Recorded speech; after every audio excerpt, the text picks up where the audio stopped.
They say the most dangerous person in your life isn't an enemy. It's the person who knew you before you learned how to hide. For Meghan Markle, that person isn't a reporter. It isn't a palace aide. It's Trevor Engelson. Long before royal titles, before Windsor Castle, before carefully chosen words and perfect photos, Meghan was married to Trevor Engelson, a Hollywood producer who thought he was building a life with a woman chasing dreams. What he didn't realize was that he was living with someone already practicing reinvention. Their marriage didn't end in fireworks or public drama. It ended quietly. But quiet endings don't mean empty ones. Trevor didn't walk away with bitterness. He walked away with memory. And memory is dangerous because it doesn't change just because someone else's life does. Trevor knew Meghan before the polish, before the palace, before the mask. He didn't just know who she said she was. He knew who she was when there was nothing to gain by pretending. And that's what makes his silence unsettling. Because people who truly know something don't rush to shout. They wait. And when stories begin to surface that sound too specific to be invented, you start to wonder where they came from. That's where our story begins. Not in London, not in a palace, but with a man standing outside the future Meghan carefully built, holding pieces of her past she made sure no one else could see. Fast forward to 2016, Toronto. Meghan Markle is filming Suits, living a life that looks successful on the outside, but still hungry underneath. And then something changes.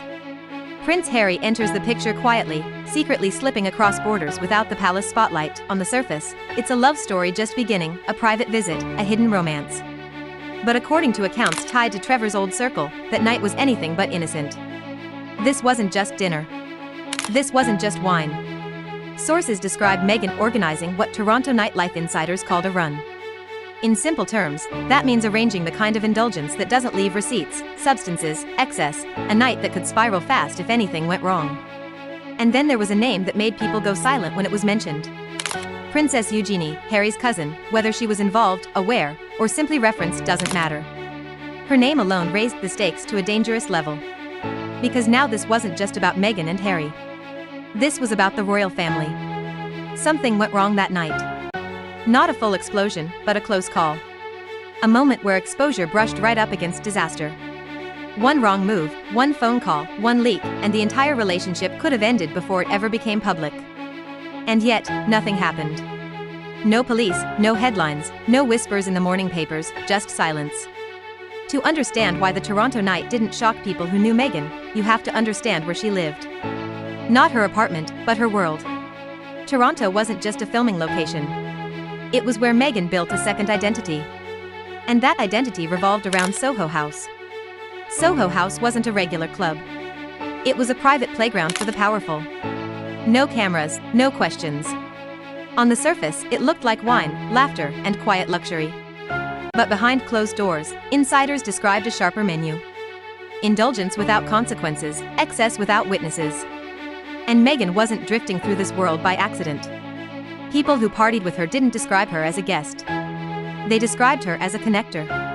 The person who knew who wanted what. The person who knew how to get it. The person who could make things arrive without anyone asking where they came from. Her value wasn't beauty, it wasn't charm, it was access. She didn't just keep the party going, she made the party possible. She made people feel untouchable even when lines were being crossed. And when you understand that the Toronto night in 2016 stops feeling like a surprise, it starts feeling like routine. Years before Toronto, years before Harry, there was Jamaica. In 2011, Meghan married Trevor Engelson in what should have been a carefree beach wedding. Sun, sand, celebration. But guests didn't leave talking about the vows, they talked about Meghan. Not dancing, not laughing, rolling. She reportedly sat down and rolled 100 joints for her guests, one by one. Not as a joke, not as a novelty, as an operation. At the time, people brushed it off. Called it fun. Said it showed she was relaxed, easygoing, cool. But seen alongside her Toronto years, the moment looks different. This wasn't about partying. It was about control. Meghan wasn't just part of the atmosphere. She was shaping it, supplying it, directing the tone of the night, and Trevor saw this version of her up close long before anyone imagined a duchess. This wasn't a phase, it was a pattern. What made Meghan different wasn't what she did, it was how well she separated it. To Hollywood, she was the struggling actress with big dreams. To her family, the polished daughter who kept things proper.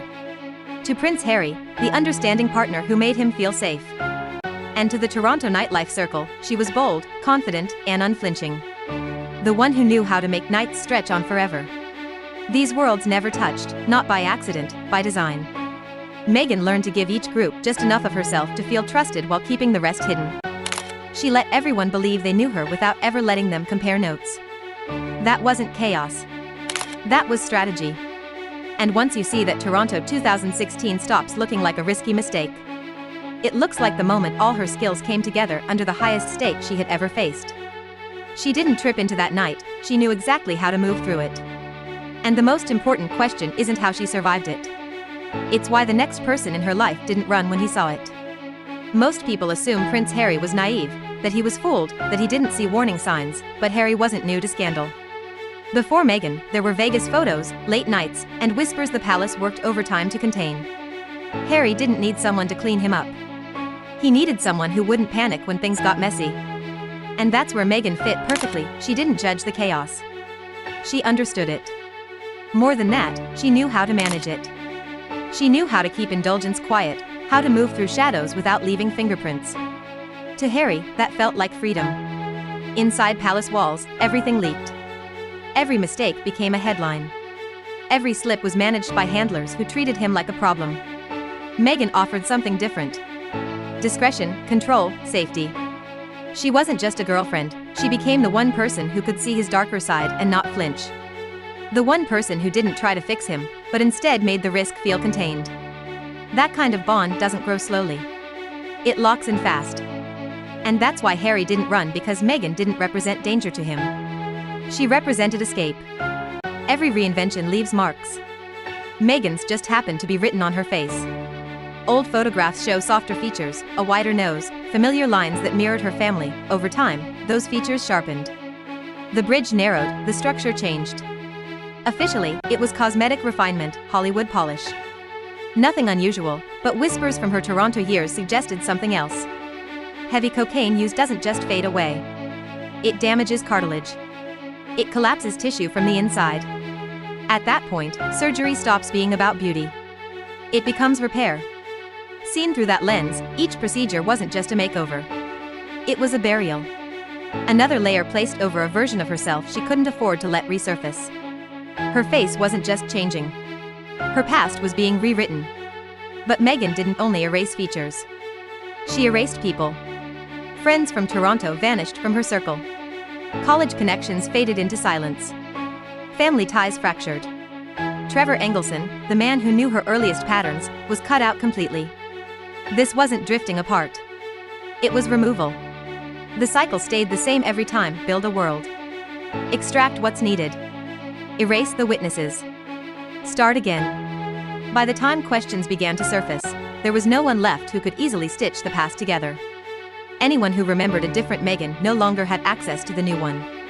And that was the point. Still, no story holds forever.